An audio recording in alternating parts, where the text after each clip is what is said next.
ભાઈ હું તો તને તે દી જ ઓળખી ગઈ હતી જે દી તે મને બબલી કહીને આશીર્વાદ આપ્યા હતા. દાદુ. હા શું છે?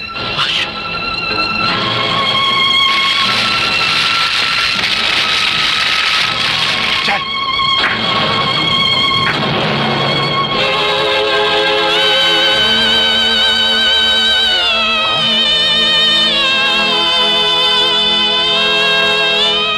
માં આ બધું શું થઈ ગયું? માં માં માં તું બોલતી કેમ નથી? માં માં બોલતી કેમ નથી? માં આ બધું શું થઈ ગયું? માં તું બોલતી કેમ નથી? આ શું થયું? માં બોલ. દીકરા દીકરા જાણું છું આ કોઈ મામૂલી મનુષ્ય નહોતો જેથી આપણે ભૂખે મરતા હતા અને મારા સગા ભાઈએ પણ મને જાકારો દીધો હતો. તેથી અમારો ભાઈ બનીને મારી બહારે આવ્યો હતો.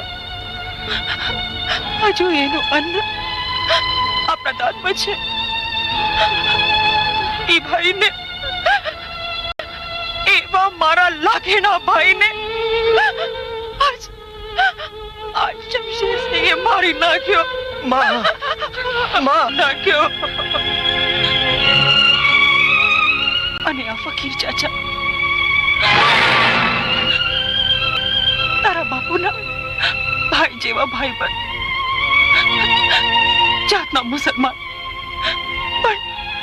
પણ જેથી કોઈ હિન્દુનો દીકરો તારા બાપુની લાશ ઉતારવા તૈયાર નહોતો તેથી જાલમ સંઘના કોરડા ખાઈને પણ લાશ ઉતારી તારા બાપુને અગ્નિદાહ દીધો તો અને આજ જાલમ સિંહે એમને પણ વેતરી નાખ્યા દીકરા.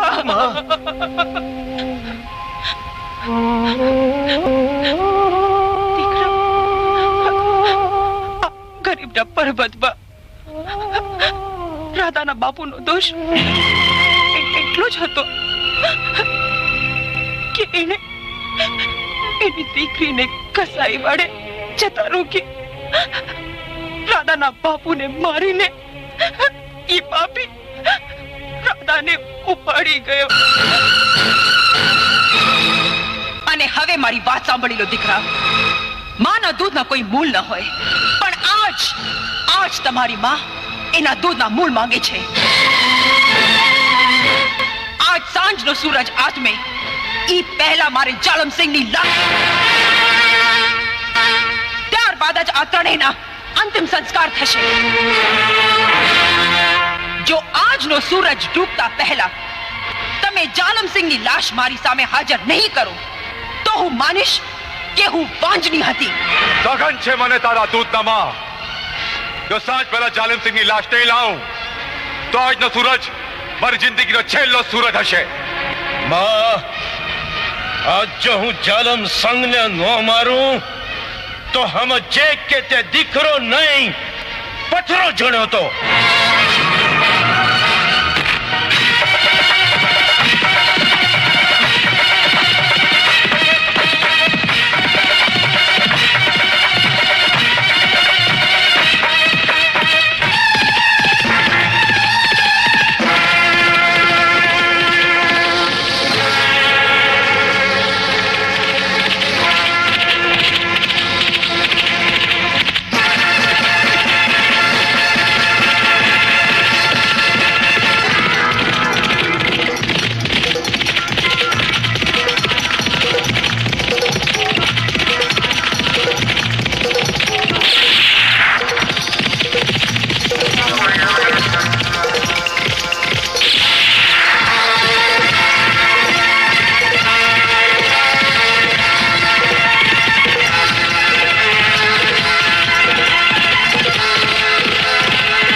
મને માફ કરી દે.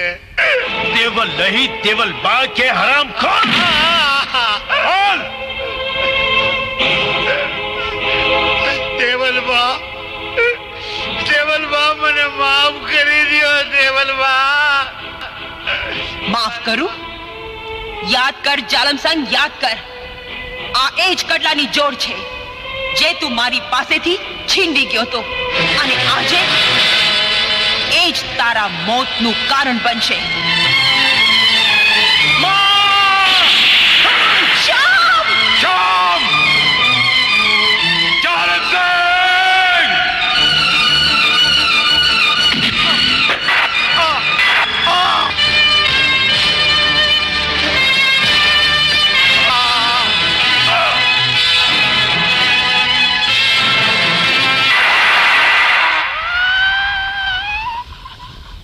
जालिम सिंह जालिम सिंह તારી સાથે તારા ચુલનો પણ અંત આવી ગયો.